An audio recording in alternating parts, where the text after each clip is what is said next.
Hello everyone, welcome to learner bee. I am Shivani Chauhan. Class 7th English की poem dad and the cat and the tree के हम NCERT के question answers देखने वाले हैं। पहला क्वेश्चन है, why was dad sure he wouldn't fall. Dad इतने श्योर क्यों थे कि वो नहीं गिरेंगे? तो आंसर है, dad was sure that he wouldn't fall because he thought that he was a great climber. Climber मतलब जो ऊपर चढ़ते हैं। तो डैड को ऐसा लग रहा था कि वो एक बहुत ही अच्छे क्लाइंबर है, इसलिए वो श्योर थे कि वो पेड़ से नीचे नहीं गिरेंगे। नेक्स्ट है question, which phrase in the poem expresses dad self confidence best.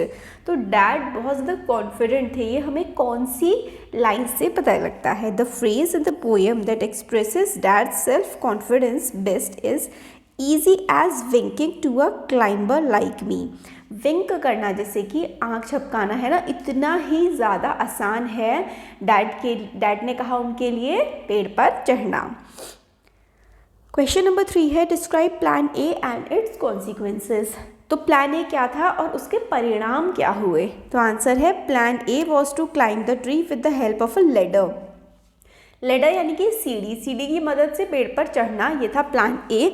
Although the ladder slipped and dad fell on the ground.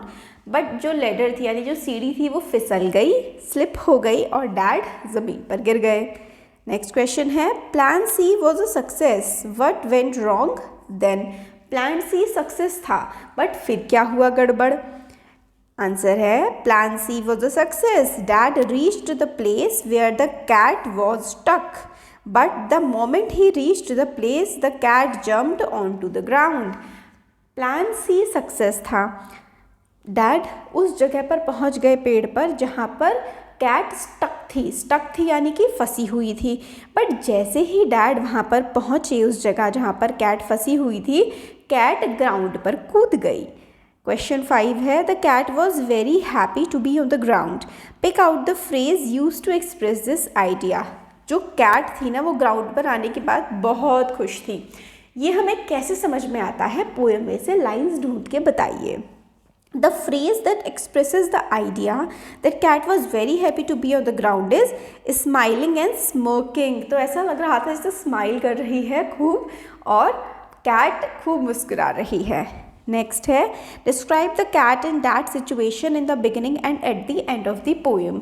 तो cat and the dad and the tree, ये जो पोएम है इसमें स्टार्टिंग में क्या situation थी और last में क्या सिचुएशन थी, ये बताना है। तो in the beginning the cat was stuck on the tree and dad was looking at it from the ground. Starting में बिल्ली पेड़ पे फंसी हुई थी और ग्राउंड से फादर जो है डैड देख रहे थे बिल्ली को। In the end dad got stuck on the tree and the cat was free on the ground. और पोएम के एंड में डैड फंस गई ट्री पर और कैट ज़मीन पर थी। नेक्स्ट क्वेश्चन नंबर 7 है, why and when did dad say each of the following. तो फॉल, ये डैड ने कब बोला? Fall. As his wife warned him against falling, dad said fall यानी गिरना, showing an expression of confidence that a climber like him can never fall. तो वो इतने कॉन्फिडेंट थे कि उनके जैसा क्लाइंबर, उनके जैसा पेड़ पे चढ़ने वाला व्यक्ति तो कभी गिर ही नहीं सकता है पेड़ से। नेक्स्ट है, never mind. As dad fell from the tree he said never mind while brushing the dirt off his cloth. और जब डैड गिर गए पेड़ से तो उन्होंने कहा नेवर माइंड, मतलब कोई बात नहीं, अपने कपड़ों पे से धूल झाड़ते हुए उन्होंने ये बोला। नेक्स्ट है, funny joke. As his wife warned him again he said funny joke boasting about his climbing skill again. Funny joke, ठीक है, वाइफ ने फिर वॉर्न किया कि गिर मत जाना, तो फिर से फनी जोक वर्ड इस्तेमाल हुआ। बोस्ट करना यानी कि डींगे हाँक रहे थे वो फिर से अपनी क्लाइंबिंग स्किल्स के बारे में कि वो कितने अच्छे चढ़ने वाले हैं। नेक्स्ट आता है रबिश, मतलब बेकार की चीज़। Dad said this as he was yet again warned by his wife when he fall after trying plan B 2। Plan B जो था उसके बाद भी जो है डैड गिर गए, फिर भी उन्होंने कहा कि नहीं भाई मैं तो चढ़ूँगा।